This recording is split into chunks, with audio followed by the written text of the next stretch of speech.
नमस्कार मंडळी. स्वामी ज्योतिषमध्ये मी सौ जयश्री रत्नदीप पत्रे स्वामी तुमचं मनपूर्वक स्वागत करते.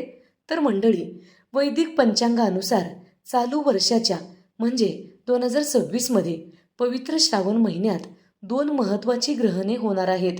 या ग्रहणाची सविस्तर माहिती आपण पाहणार आहोत. श्रावण महिन्यात 2 ग्रहणे कोणती आहेत? श्रावण महिन्यात अनुक्रमे एक सूर्यग्रहण आणि दुसरे चंद्रग्रहण होणार आहे. पहिले ग्रहण सूर्यग्रहण श्रावण अमावस्येला होणार आहे. दुसरे चंद्रग्रहण श्रावण महिन्याच्या पौर्णिमेला होणार आहे. दोन्ही ग्रहणाचे धार्मिक महत्त्व आपण पाहूया. हिंदू धर्मात श्रावण महिना हा पूर्णपणे भगवान शिवाला समर्पित मानला गेला आहे. अशा पवित्र महिन्यात ग्रहण येणे एक खगोलीय आणि ज्योतिषशास्त्राच्या दृष्टीने अत्यंत मोठे महत्त्वाचे मानले जाते. सूर्यग्रहणाचे महत्त्व जाणून घेऊया. सूर्य हा आत्मा, यश, पराक्रम आणि ऊर्जेचा कारक मानला जातो. अमावस्येच्या दिवशी येणारे सूर्यग्रहण आत्मपरीक्षण, मानसिक स्थिरता आणि नवीन विचारासाठी प्रेरित करणारे असणार आहे. चंद्रग्रहणाचे महत्त्व. चंद्र हा मनाचा, भावनांचा आणि शांततेचा कारक मानला जातो. पौर्णिमेच्या दिवशी होणारे चंद्रग्रहण मानवी भावनावर आणि निर्णयावर प्रभाव टाकणारे असेल. या काळात आध्यात्मिक साधना, मंत्रजाप आणि दानधर्म करणे अत्यंत पुण्यकारक मानले जाते. ग्रहण कधी लागणार आहे आणि कधी संपणार आहे याची वेळ जाणून घेऊया. सूर्यग्रहण 12 ऑगस्ट 2026 या रोजी सुमारे सकाळी 9:04 ते 13 ऑगस्ट 2026 रोजी पहाटे 4:25 संपणार आहे. चंद्रग्रहण 27 ते 28 ऑगस्ट या दरम्यान होणार आहे. सुमारे हे ग्रहण 27 ते 28 ऑगस्टच्या दरम्यान रात्रीच्या सुमारास घटित होणार आहे. हे ग्रहण भारतात दिसणारे नाही. यातील कोणतेही ग्रहण, सूर्यग्रहण किंवा चंद्रग्रहण भारतात स्पष्टपणे म्हणजे उघड्या डोळ्यांनी दिसणार नाही.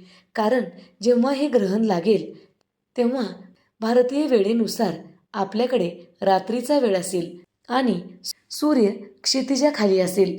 ग्रहण भारतात दिसत नसले तरी मानवी जीवनावर आणि राशींवर कसा प्रभाव पडणार आहे बघा.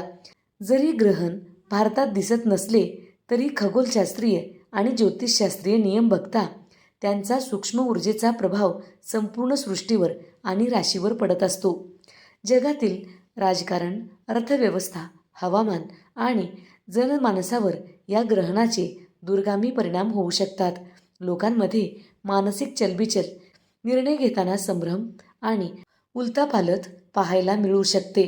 ज्योतिष गणनेनुसार या काळात मेष, कर्क, सिंह, कन्या, मकर आणि मीन या राशीच्या जातकांनी विशेष सांभाळ करण्याची गरज आहे.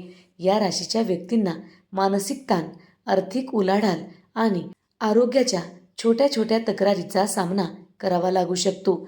सूर्यग्रहण सिंह आणि कर्क राशीच्या आसपासच्या प्रभावात असल्याने या राशींनी सावध राहिलं पाहिजे. ग्रहण भारतात दिसत नसले तरी कोणते नियम पाळावे याविषयीची माहिती पाहूया. जरी हे ग्रहण भारतात दिसत नसले तरी सूतक काळ आणि वेद नियम पाळण्याची कोणतीही धार्मिक अनिवार्यता आणि बंधन नाही. तरीही मानसिक आणि आध्यात्मिक शांतीसाठी काही गोष्टी आपण करणे खूप गरजेचे आहे.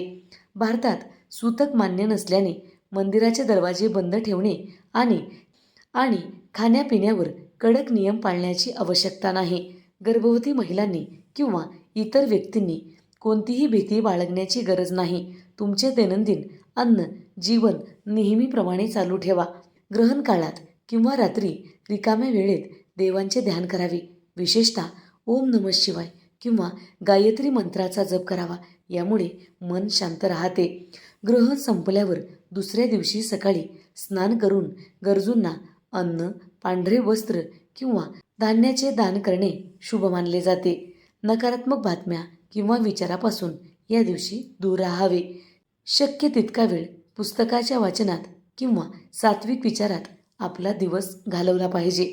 तर मंडळी, हे ग्रहण भारतात दिसत नसले तरी या दिवशी नामस्मरण, दानधर्म करणे अत्यंत पुण्यदायक मानले जाते. म्हणून या दिवशी गर्भवती स्त्रियांनी किंवा इतर कोणत्याही लोकांनी ग्रहण पाळण्याची कोणतीही आवश्यकता नसणार आहे.